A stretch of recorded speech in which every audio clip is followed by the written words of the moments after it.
मुंबईमध्ये राष्ट्रवादीची तिसरी यादी जाहीर झाली आहे। तिसऱ्या यादीत 30 उमेदवारांची नावे आहेत।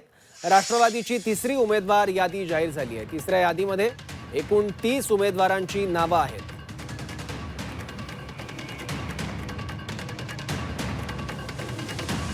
मुंबईमध्ये राष्ट्रवादी काँग्रेसची तिसरी यादी जाहीर झाली आहे। या तिसऱ्या यादीमध्ये एकूण 30 उमेदवारांची नावे आहेत। राष्ट्रवादीने यापूर्वी 2 याद्या जाहीर केलेल्या होत्या आणि या तिसऱ्या यादीमध्ये एकूण 30 उमेदवार आहेत।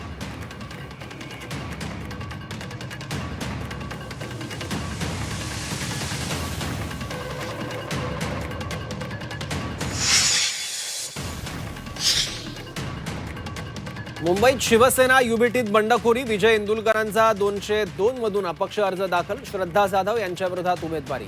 जाधव विरुद्ध इंदुलकर असा सामना आता रंगणार आहे।